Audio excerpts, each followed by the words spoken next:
¿Por qué Álvaro Uribe es el narcotraficante número 82? Este es un tema más delicado de lo que parece. Muchas personas se refieren al expresidente como el delincuente número 82 o el criminal número 82, pero no tienen plena conciencia del origen contextual al que este calificativo obedece. Escuche con atención. Muchas élites y esferas de poder colombianas quieren que usted ignore esta información. Ellos quieren sepultar el debate. Esta vez no lo van a lograr tan fácil. Una producción de Cofradía para el Cambio. Había una vez, por allá en 1991, una agencia de inteligencia de las fuerzas militares de Estados Unidos llamada Defense Intelligence Agency. En realidad hacía las veces de una agencia de espionaje extranjero, pero bueno, eufemísticamente se le puede llamar a secas agencia de inteligencia. Esta organización llevó a cabo una investigación en donde agrupó datos de otras agencias de inteligencia para crear una famosa lista de 104 personas que contenían nombres de evidente y alta peligrosidad, que estaban relacionados, vinculados, que trabajaban, se favorecían o favorecían directa o indirectamente a los cárteles de narcotráfico de la época, en especial el cártel de Medellín. La DIA hace esta labor porque aún hoy tiene como misión principal hacer inteligencia sobre las capacidades e intenciones militares extranjeras, además de identificar y neutralizar amenazas planteadas por inteligencia extranjera hostil y grupos terroristas. Pero para entender mejor, rebobinemos un poquito.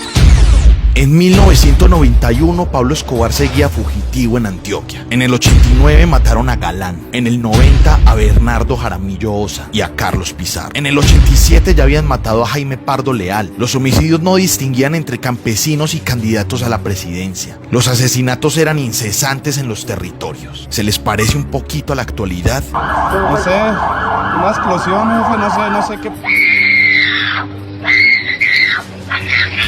Entre el periodo de 1986 y 1990 fueron asesinados 4 candidatos a la presidencia de Colombia, una de las más ensangrentadas campañas políticas de nuestra historia. El gobierno de Virgilio Barco dejó un saldo de 13.635 víctimas, nada más por causas relacionadas con el conflicto social y político del país. La presidencia de Gaviria del 90 al 94 fue peor. Dejó una vergüenza de 14.856 muertes violentas relacionadas con el conflicto social y político. El partido de la UP fue exterminado.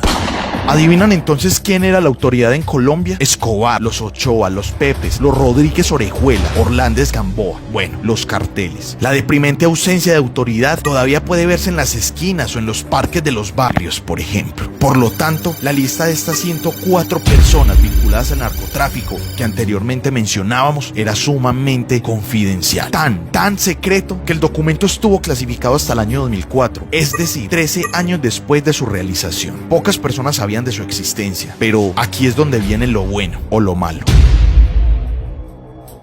Para cuando desclasificaron estos documentos, más del 80% de las personas allá anotadas ya habían terminado en prisión o habían sido dadas de baja por precisamente los nexos con el narcotráfico que la investigación señalaba. La DIA no contaba con que el señalado número 82, después de 13 años, era el único hombre que figuraba como presidente de un país fuertemente permeado por el narcotráfico. ¿Ya se imaginan quién es el personaje número 82 de la lista? Nada más y nada menos que Álvaro Uribe. La situación se torna preocupante si tenemos en cuenta que en el listado también figuran narcotraficantes de talla mundial como Pablo Escobar, quien es el número 79. Está John Jairo Velázquez alias Popeye, quien es el número 1. También hay personas como Manuel Noriega en el número 66. Hay decenas de sicarios del cártel de Cali de Medellín y así 104 personas, siendo Uribe el número 82. El inicio del informe sentencia lo siguiente. Este reporte ofrece información sobre los narcotraficantes colombianos más importantes, contratados por los cárteles para seguridad, transporte, distribución, cobro y ejecución de operaciones de narcóticos, tanto en Estados Unidos como en Colombia. El documento dice textualmente que Uribe estaba dedicado a colaborar y que trabajaba para y con el cartel de Medellín a altos niveles gubernamentales. Dice que fue amigo de Pablo Escobar y participó en su campaña política. La investigación afirma además que Uribe fue vinculado a negocios que están conectados con actividades de narcotráfico en Estados Unidos. El documento dice también que su padre fue asesinado por sus relaciones con los narcotraficantes. Más tarde, fue precisamente el gobierno de Uribe el que hizo una declaración al respecto en el 2004, desmintiendo la información y ofreciendo otra versión de los hechos. Ustedes están en la libertad de observar, analizar y contrastar. Para eso, se han dispuesto varios links en la publicación de este video. Eso sí, los antecedentes son innegables. Uribe fue destituido de la alcaldía de Medellín por Belisario Betancur por posibles nexos con el narcotráfico. En ese cargo solo duró 3 meses. En 1982, Iván Duque Escobar, padre del actual presidente Iván Duque, hizo denuncias en contra de Álvaro Uribe por las licencias que otorgó como director de la Aeronáutica Civil a personas relacionadas con el narcotráfico. El mismísimo Popeye diría en una entrevista lo siguiente: él, cuando era director de la Aerocivil, él autoriza la pista de la Hacienda Náutica. Él autoriza esa pista sabiendo que es para Pablo Emilio Escobar Gaviria. Mire, yo realmente en el tema de Álvaro Uribe Vélez no me quiero extender más.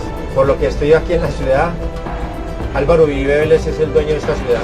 ¿Cómo podemos entonces desvirtuar la posición de la Defense Intelligence Agency? Recuerden siempre contrastar la información y corroborar por sí mismo los datos aquí brindados. El conocimiento nos hará libres. Comparte este video y únete al movimiento del cambio. Una producción de Cofradía para el Cambio.